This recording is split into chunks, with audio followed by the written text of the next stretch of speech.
She held a doctorate in political science, trained as a mime for 5 years, and marched through Milan as a feminist activist.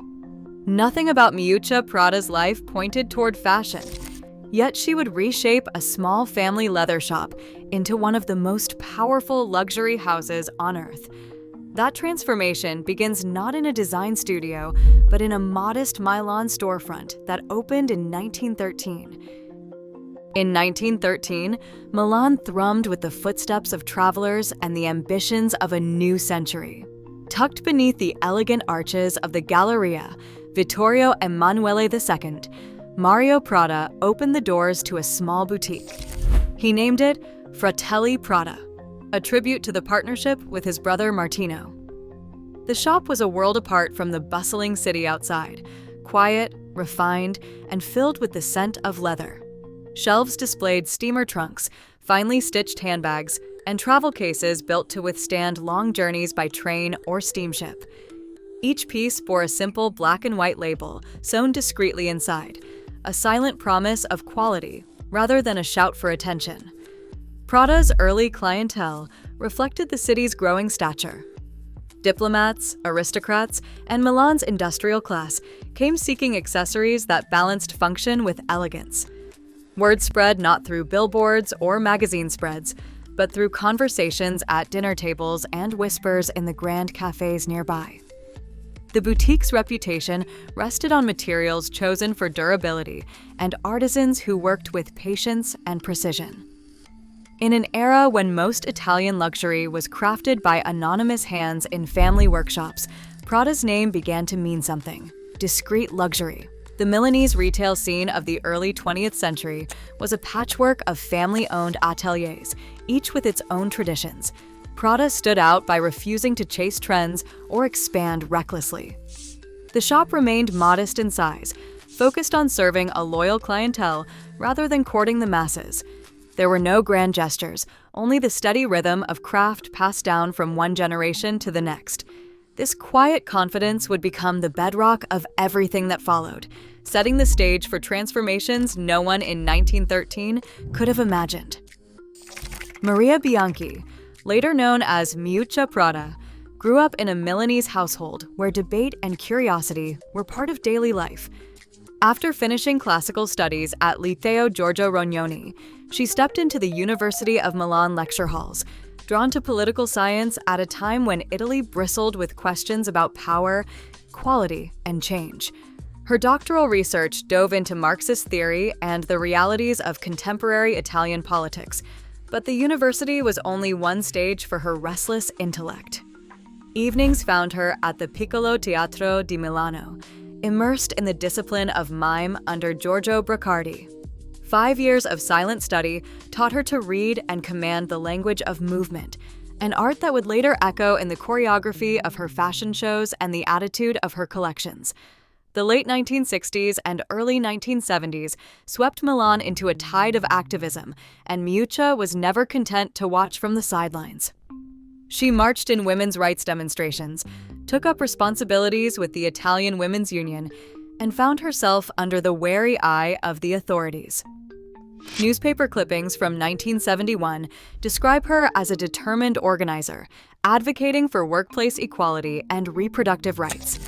These experiences shaped a worldview that was skeptical of convention and alert to society's hidden structures. Outside the classroom and protest lines, she experimented with performance art, staging experimental mime pieces in small Milanese venues. Her brief period as a research assistant and then as a philosophy teacher in Bergamo gave her a taste of academic rigor and public speaking, but also left her searching for a more immediate, physical way to express ideas. By the mid-1970s, Miuccia Prada's life was a mosaic of theory, activism, and art, each piece sharpening her sense of what it meant to communicate, to challenge, and to create. The world of fashion was still waiting, just beyond the horizon. In 1971, the family workshop in Milan buzzed with the energy of a new experiment. Miuccia, still deep in her studies, accepted her father's invitation to help design a fresh line of handbags. She approached the task with a scholar's curiosity, sketching ideas that borrowed from both classic structure and the modern materials she had seen in industrial settings. The result? A prototype handbag was unlike anything the workshop had produced before. It did not make waves at first, but it planted a seed for what would later become the company's signature. By 1977, Miuccia's world began to shift. At a dinner in Tuscany, she met Patrizio Bertelli, a young entrepreneur with his own leather goods business. Bertelli was blunt, ambitious, and unafraid to challenge tradition. Their conversation that night stretched for hours, circling around ideas of quality, innovation, and the future of Italian craftsmanship. The chemistry was immediate, both personally and professionally. Within a year, Bertelli joined Prada, bringing with him a new approach to production and business. He pushed for vertical integration, insisting that the company control every step, from design to manufacturing to retail. This was a major break from the old ways, where workshops often relied on a web of outside suppliers. In 1978, Miuccia was appointed creative director. She and Bertelli, now partners in every sense, began to overhaul the company's operations. They streamlined the supply chain, modernized the workshop, and set up systems that allowed for faster experimentation and greater quality control. The focus on in-house production gave them the freedom to test new materials and ideas without waiting for approval from distant factories. Inside the walls of the Prada workshop, the transformation was already underway, long before the world would see it on a runway. A black nylon backpack appeared in the Prada boutique in the mid-1980s, confounding both critics and loyal clients. Nylon, a material once reserved for military tents and utilitarian raincoats, now carried the Prada triangle, its subtle, stitched logo, on a bag that was light, tough, and defiantly unluxurious. The decision was Miuccia's. She had scoured industrial suppliers for fabric that could stand up to everyday life, then insisted on using it for a product that would challenge every expectation of Italian luxury. In interviews, she described this move as a kind of provocation. She said that ugly is attractive, ugly is exciting, maybe because it is newer. The gamble paid off. By 1985, the nylon bag was a quiet sensation, spotted on the arms of architects, artists, and editors who preferred understatement over glitter. The press called it anti-fashion, but for Miuccia, it was a statement about freedom. Freedom from rules, from the tyranny of good taste, from the weight of tradition. The bag's popularity gave her license to push further. In 1988, Prada took its first steps onto the Milan runway. The debut show was stripped of ornament, built on clean lines and a muted palette. Models moved with an almost deliberate awkwardness, echoing the mime training that had shaped Miuccia's sense of movement. Her collections drew as much from political theory as from fashion history, blending masculine tailoring with unexpected fabrics. She spoke openly about her creative process, once telling a reporter that she wanted to make ugly things beautiful. That philosophy became a signature. The runway became her laboratory, a place to test how far she could stretch the definition of elegance.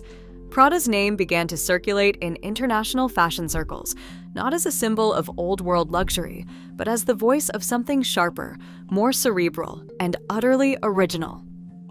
In 1993, a new name began appearing alongside Prada's on boutique windows and magazine pages: Miu Miu. Conceived as a younger sibling to the main line, Miuccia Prada used Miu Miu to explore a more playful, experimental side of her creative voice. The debut collection broke from tradition, blending thrift store references with bold shapes and unexpected fabrics. Within months, Miu Miu pieces started cropping up on celebrities and in music videos, carried by the likes of Drew Barrymore and Chloe Sevigny. The minimalist look that Miuccia championed, clean lines, muted palettes, a cool sense of irony, quickly filtered into street style and high fashion alike. By the late 1990s, both Prada and Miu Miu had become shorthand for a new kind of luxury, one that spoke to youth culture as much as it did to the old guard. The brand's reach now extended far beyond the runway, shaping the way an entire generation dressed and thought about style. Prada's public listing on the Borsa Italiana in 2011 brought new scrutiny and fresh capital, but it also exposed the company to market volatility, just as the aftershocks of the 2008 financial crisis were still rippling through the luxury sector. The leadership responded with a sweeping internal restructuring, streamlining operations while keeping design and production firmly in-house. By 2017, Prada had launched a global e-commerce platform, blending its tradition of exclusivity with the realities of digital retail. The company's willingness to rethink its approach extended to materials as well. In 2022, the Re-Nylon line debuted, using regenerated nylon made from discarded plastics and textile waste. This move was not just about image, it was backed by measurable reductions in emissions and waste. In 2024, Prada established a dedicated innovation and sustainability division, signaling a commitment to circular design and transparent reporting. Even as competition and economic headwinds forced difficult choices, Prada's ability to adapt, combining heritage with innovation, kept it at the forefront of modern luxury. Luxury now moves faster than ever, but Prada's influence endures, reshaping what style means in every generation. As fashion races ahead, the power of one visionary still shapes the world's closets. True innovation never goes out of style. What does Prada inspire you to imagine next?